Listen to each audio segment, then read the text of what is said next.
And it comes down to very concrete things. So during our preparation, in fact, I spent maybe a day just checking this position. Oh, right. Okay. So, but he as well. So we went in for sort of the critical positions, and I think when I went Queen A5, Rook E8, then I was out of danger. And then I got this sort of breakaway thing, Queen A3, B2, E2. Somehow my queen escaped. But I need to get rid of my queen before I can play A5. So my queen is blocking A5. And the whole game revolves around that. And then he can go for a drawn rook ending where he swaps the knights. And well, basically, if he swaps knights successfully, then he has 3 kingside pawns against 4, but he will hold the draw, the position. So I'm trying my best to avoid the exchange of knights. He's trying his best to force it. He had one chance to swap it, he missed it, and then the game is over. Because once I keep knights, then the end game is no longer drawn. So that's basically what it revolves around. So it's kind of a critical position. So it's pretty nicely handled. Yeah. You're pretty balanced. But this is the funny thing. In April, I decided I'm going to prepare the Grunfeld for Leko. And then Leko told me after the match, he said his second was Gustafsson, this guy from Hamburg. And he said in April when they were coming back from Russia, they had the conversation on the plane. What should we prepare for this? Prepare the Grunfeld. So yeah, but the funny thing is, so in game 1, he plays d4, I play the Grunfeld for like the first time in 9 years. And he told me, he sat out and looking at me, oh my god, the one thing I prepared with this guy, and we seem to prepare with each other. This is very rare, I can't think of too many examples of this. So, and then if both of you are exactly where you expect to be, then it's a slightly different kind of match than when one is surprising the other. So, but I had a very good idea in game 2. His idea in game 1 was sort of harmless. So that was the difference of it. I really enjoyed it. No, I think if he had pulled off game 4, it would have been tougher. Right? Game 4 he was very close to it. So now you'll be off to minus. Mine's is in July. So sometime, yeah. I'll be here for about a month. Now, how is it different to have a team of 4 instead of just one-on-one? Well, you deal with a much bigger workload much faster. You can divide yourself. 8 games against one individual, then having the semi-final and final. Oh, you mean like that? I thought you were talking about team. No. It's 4.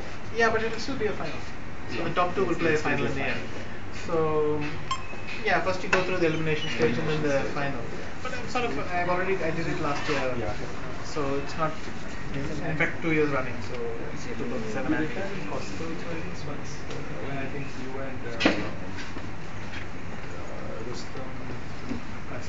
yeah, he beat me in 2006. In the final. Yeah, and then 2 years in a row I couldn't play. And then, but this year I will play. Last one was that? 2006. Last was 2006. But Mexico happened shortly after, and then what happened? Yeah. So you're happy with this team of 4 individual match? Yeah, it's quite a nice format. Because it doesn't become a match right away. So there is a qualification stage.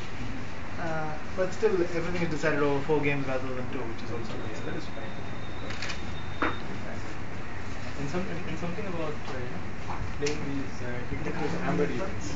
I mean, how difficult it is to switch over from blind codes to rapid? Day after day, the same thing.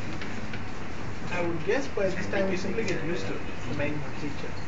But all in all, it's not too bad. For 100 and odd moves, and isn't that something? Yeah. But you're exhausted, then you go to your room and you get to sleep for an hour or something, and then you can come with rapid. Get back and I think it's easier to play rapid in the second than to play blind in the second. Because if you're slightly tired after the rapid and you come for the blind, then it's really tough. I guess you lost one of the rapid games. One of the blind code to Morozovich. Yeah. That was a complete blind. Well, it's no, but sometimes you forget the position. Yeah. But here it wasn't that I forgot the position. I mentally interpolated a pair of moves and forgot to interpolate them on the board. So I thought I had played knight takes d5, pawn takes d5, queen takes d5. And so I execute the second move in the order, queen takes d5. And then he goes pawn takes d5 and you go mad. It's over. Yeah. And you lost your queen in one move. But it's not like the position I had not forgotten anything. It's just because I was calculating, I interpolated these moves in advance. And okay, every time you cannot be working back 25 moves and double checking that you have the right position. So you tend to assume you have done something, and it turned out I haven't. So like you have the advantage of having all those written down. Of course not. If you have the moves, then you can reconstruct the game at any point. You can return anything with 10 seconds. The important thing is you only get the last half moves back. The last half. The move made So, by your opponent. yeah, let's say he plays e4. That appears on the screen. If I reply c5, e4 vanishes. That's what I mean by a half move. Whereas e4, c5 is one move. The only half a move is available. Last move made. Right. The last half move, or the last, yeah, either side, but only one move. Only one move. That already makes it. So I thought you had this advantage of taking a look at the score sheet at some point. No. You can't No, see it's the- trivial. If you can look at the score sheet, it's trivial. Because you get 25 seconds per move. So you have score sheet starting it. You're not going to make it a blindfold event, you have to. Again, still